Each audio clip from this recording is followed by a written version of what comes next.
aggravated assault in regards to the killing of Ahmaud Arbery back in February of 2020 here in Glenn County. We became involved in this case late Tuesday evening, approximately 9:30 or so, when we were formally requested to get involved, and we hit the ground running pretty hard Wednesday morning, and I'll talk a little bit about what the agents did in a moment. But I did want to take a few minutes today and give some appreciation to some folks and agencies that have been involved in this and have helped us. First of all, we want to, of course, extend our deepest condolences to the Arbery family. We also want to take a moment to thank them. One of the last things you want to do in a circumstance of this nature on a case certainly that's been around for a period of time is to ask anybody, particularly a victim's family, for patience. It's difficult to do, but they were gracious in extending that patience to us, and we appreciate that on behalf of the Bureau. I also want to take a moment to thank the community of Brunswick and Glenn County for doing the same thing. We realize that emotions have run very high here for a period of time, and still are to a great extent, and we understand that and we respect that. When I spoke from the GBI headquarters Wednesday morning, I also extended a request to this community asking them for some patience and understanding to us as we became involved in the investigation. And they certainly have done that, and I can't begin to tell you how much our agents, how much our agency, and I know I speak on behalf of the governor, how much he appreciates it as well, the graciousness and patience extended to us by a community that's emotionally worn pretty thin right now. So I appreciate what they've done for us. I also want to take a moment to thank the district attorney assigned to this case, Mr. Durden. Appreciate his assistance throughout our investigation to this point. Thanking him for being available and for answering legal questions on our behalf. I want to thank the Glenn County Sheriff's Department as well. They were cooperative with us and extended some assistance yesterday during the effectuation of the arrest. We certainly appreciate Sheriff Jump and his involvement. I also want to take a moment to thank some of the people behind me and some of the people who are out in the audience today, and that's the agents of the Georgia Bureau of Investigation who have been involved in this case.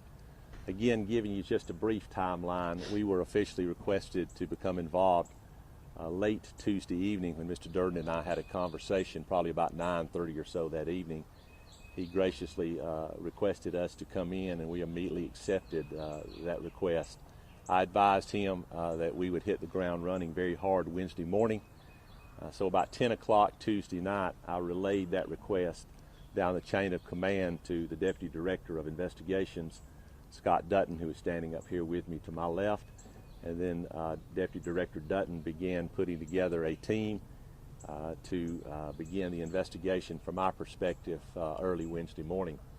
Sometime during the morning hours of Wednesday, we were able to secure our hands on the file, the investigative file, which had been done previously, and the agents spent the rest of that day pouring through that file to make sure they understood what had been done in the case and what they thought needed to be done in the case, reviewing interviews and things of that nature.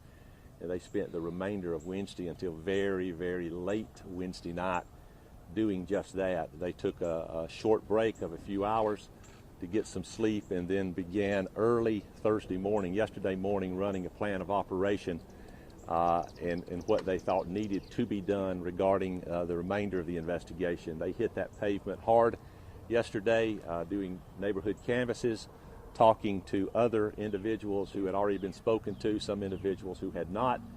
And then after the course of that investigation yesterday, about 5 p.m., we had a command staff level conference call with the boots on the ground agents here in Glenn County, and we were advised at the command staff conference call that they had established, the facts had established sufficient probable cause to seek arrest warrants against both Greg and Travis McMichael for felony murder and aggravated assault. That was certainly agreed to by the command staff individuals, including all the way up to and including myself. Those agents then immediately yesterday evening, sometime around the 6 o'clock hour or so, began securing the warrants through the assistance of a Superior Court judge in the Glenn County area. Those warrants were secured. They came back to their command center staff and began putting together a plan of operation to effectuate the arrest.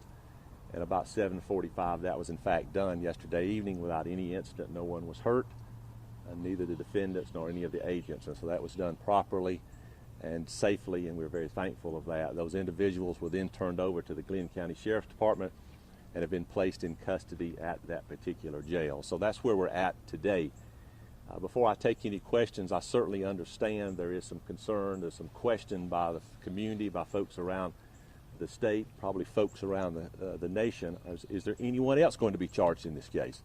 I will tell you that this case is an active, ongoing investigation. In fact, once this press conference breaks today, these agents behind me and the agents in the crowd who are here today to observe will continue their investigation. They're staying in this community. They're going to continue to work it, and they're going to go wherever the facts take them. If, in fact, the facts take them to make another arrest in this case, then they will do that.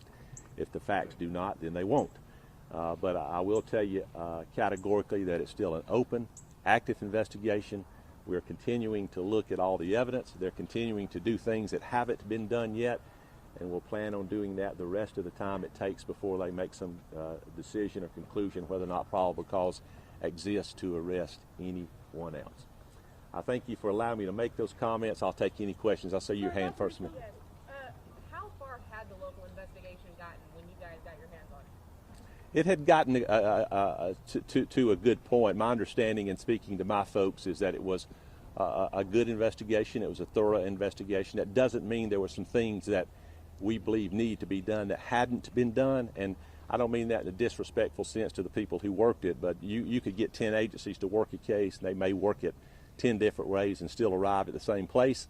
So there were some things that we thought needed to be done that were done yesterday. There's some things that will continue to be done that perhaps haven't been done. We'll go back and review things that have been done to make sure they don't need to be tightened up in any fashion. But there's no complaining by my folks about what has been done to this point. Yes. Beth Russo with Action News, Jax. What did the GBI see during their investigation that the Waycross PD didn't see during their 2 months with this case that led you guys to make an arrest and them not to? You know, I can't answer what another agency did or didn't see, but I can tell you that based on our involvement in this case, considering the fact that we were hit the ground running Wednesday morning, and within 36 hours we had secured warrants for 2 individuals for felony murder, I think that speaks volumes for itself, and that the probable cause was clear to our agents pretty quickly.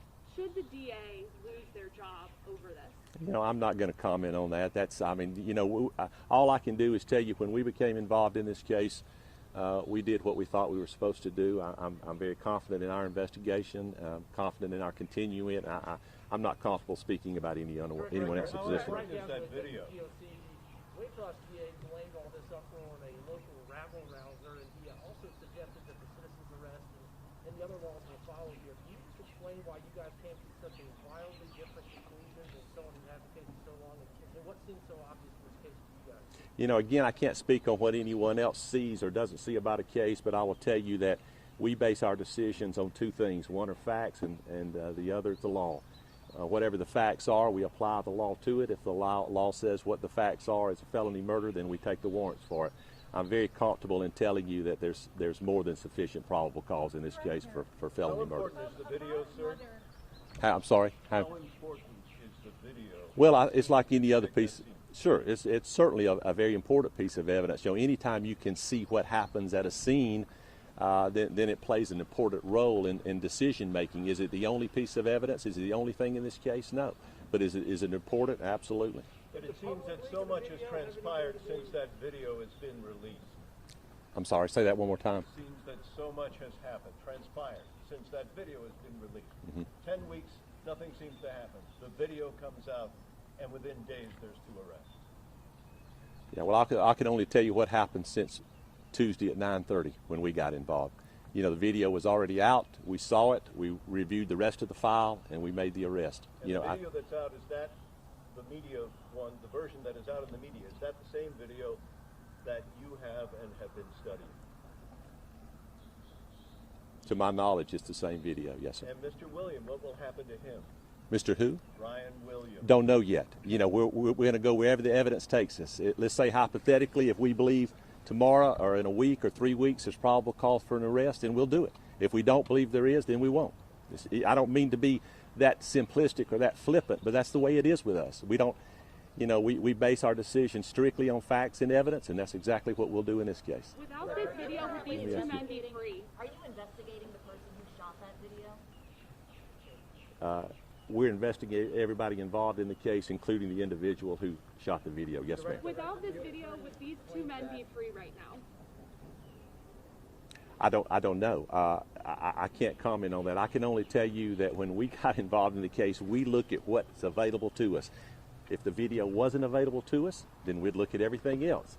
Whether or not we'd be at a point of probable cause, I don't know. Would you guys be involved if it weren't for this video that surfaced this week on social media? I don't know. We only become involved. So one thing about our agency, we can only statutorily become involved when we're asked to become involved.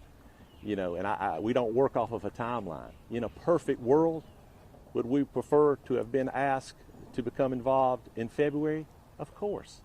But sometimes it isn't a perfect world. So we have to deal with the situation as it's placed in front of us. Yes, sir. Director, when you say you're going to continue investigating, will that expand to the Glenn County Police Department and also the DA's office? It will only expand to what's relevant to this murder investigation. We've been asked to conduct a murder investigation. That's what we're conducting. Yes. Director, you said Ahmaud's mother has said that the original story she was told by Glenn County Police was that her son was seen in an act of burglary and that the homeowner was the one that confronted him and shot him. That's not the case. You can see that from the video. Are you looking into Glenn County investigators and their investigation and whether or not they were presenting the accurate information to the parents or whether or not they were doing a thorough investigation? The only way I can answer that is to tell you that anything that's relevant to the murder investigation we're doing, we will look at. If it's relevant to the murder investigation, which is what we've been asked to do and it's what we're doing, then we'll look at it. If it isn't relevant to that issue, then we won't.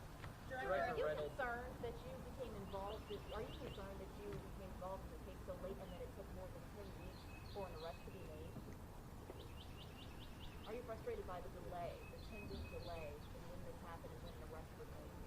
Well, again, I'll preface it by saying what I said a moment ago. The way we look at cases, if we can become involved in a case when there's still an active crime scene, when something just happened, that's always better for my people. It always is, because we're not reinventing the wheel. We're not depending on what someone else done. We're starting with what we do from the beginning. And so in a perfect situation, that's the best way to get the GBI involved. But again, if I told you this was the first time we ever came in late in the case, it wouldn't be true. It's happened before. And so, my folks, I think, have done a tremendous job considering when they got involved, how, and the time they got involved to do what they've done to this point. But I would be foolish to tell you that things wouldn't be better for us as an agency if we didn't get involved very, very early in a case. I'd say, yes, sir. Reynolds, the attorney that apparently leaked the video, said that it's a full unedited video. And have you been able to confirm that? And also, is it the only video that your office has seen of the shooting? Well, I'm not comfortable talking about a whole lot more evidence about the underlying case at this point because we're not through with the investigation. We've obviously observed the video that we have. Whether or not there are any additional videos, I don't know of any, but regarding the link, the editing, anything of that nature, we have our experts looking at it and we'll make that decision down the road. Right now I'm not comfortable speaking on it. Yeah, right. I've got a question for the prosecutor, Mr. Jersey. You will be the one prosecuting this case. Sure. Okay.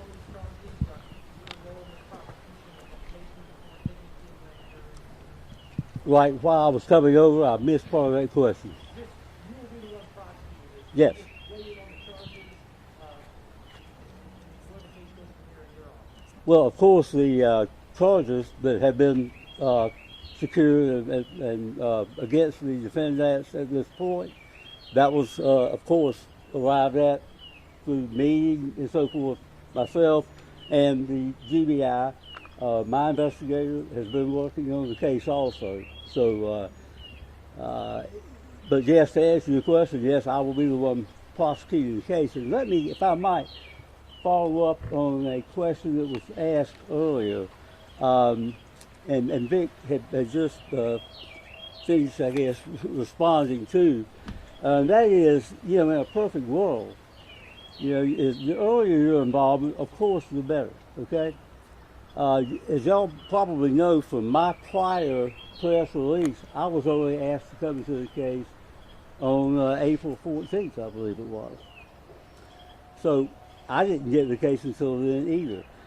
So we take it, you know, what we're given, and we go from there and go back and look at what has been done, and then go ahead forward. Which, as you noted, has led up to these arrests last evening. I will say, and I believe there was another question, as far as the GBI's involvement and so forth, I will say this, that there were and continue to be some new developments in the case, okay? And the GBI, and my thanks to the GBI for their involvement and their response and helping me, okay? And that there were some new developments, and I can't go into at this time, but that they really did, as Director Reynolds said, they got over it real quick, and it helped me arrive at my decision as far as my capacity in advising the law enforcement in this case. Yes, ma'am. The previous DA Barnhill had said that he felt that these men's actions were protected by both the stand your ground, no need to retreat law, and the idea of citizen's arrest. Does that argument seem valid to you? When we take this case to the grand jury, and if it does, and we expect it will, perhaps could go to a trial on guilt or innocence, okay? The legal principles will be explained by the judge, okay? What someone says the applicable law is an opinion, okay? The law will come from the court, okay? Mr. Durden, yes. How would you describe the atmosphere over the past 2 days in terms of the level of public pressure, quite frankly, that you may or may not have felt to bring these charges? Well, public opinion is always, from one side or another, always going to be there, okay? We don't let that influence the decision, okay? We can't just make a snap decision, all right?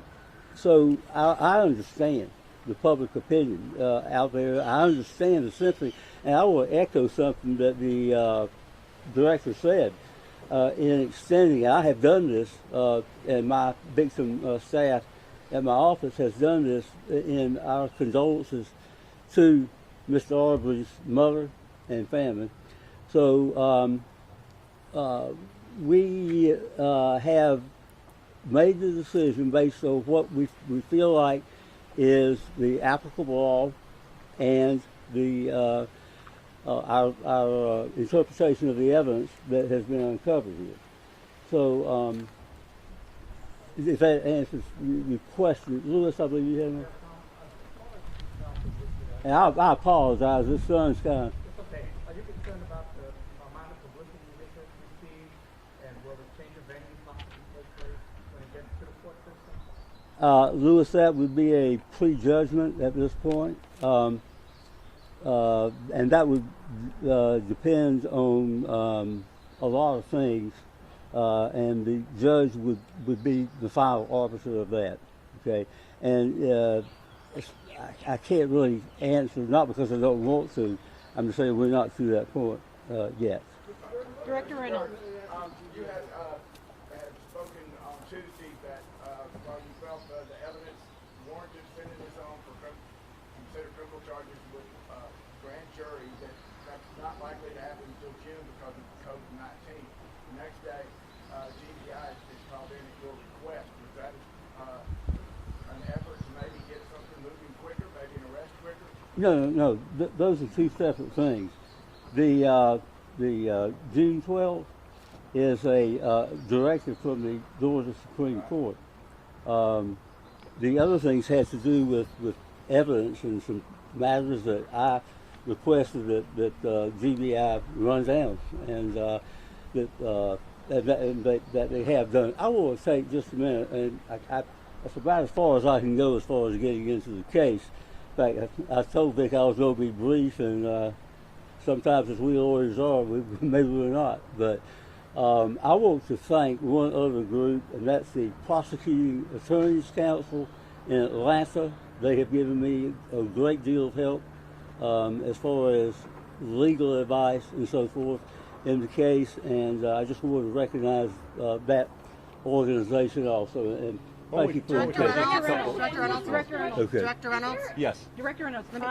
You are a former prosecutor yourself. Can you talk and give your opinion as to why this is a good or appropriate case to prosecute, in your opinion, after reviewing the facts? Well,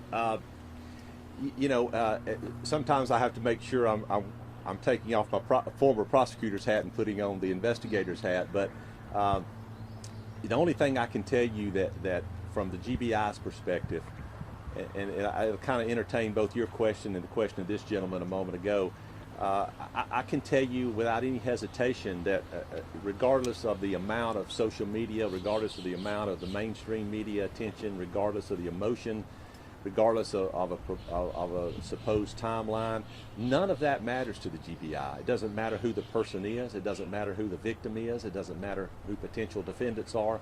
All it matters is what the facts tell us. And so when we get into any case, certainly a case of this nature, our goal, first of all, is to see and find, number one, what are the facts? Then once we find those facts, number two, we apply the law to those facts. In this case, doing that relatively quick because, again, some of the investigation, a good portion of it was already done. We applied the law to the facts in this case and came up pretty quickly with a solid belief that there's sufficient probable cause to charge the McMichaels with felony murder and aggravated assault. I can tell you that if we didn't believe it, we wouldn't have arrested them. If we believe it, then we're going to put the bracelets on them, and that's exactly what we did yesterday evening. And so this case, when it is handed over to Mr. Durden for ultimate prosecution, will be complete. It will be done, and every stone will be turned over. I promise you. Director Reynolds, what new evidence? There's no hate crime in Georgia. There isn't. It's one of the, I think, 4 or 5 states left in the union that doesn't have a hate crime. So Director Reynolds. I don't know. I think with the emergency order in the court system, that's going to be something that the lawyers have to deal with. You know, the GBI won't be involved in setting hearings. That'll be done through the lawyers. I don't know if the gentlemen have counsel or not, but once they do, that'll be secured then. Thank y'all. I appreciate you so much. Thank you so much. Is that good, Nellie? All right. Thank y'all.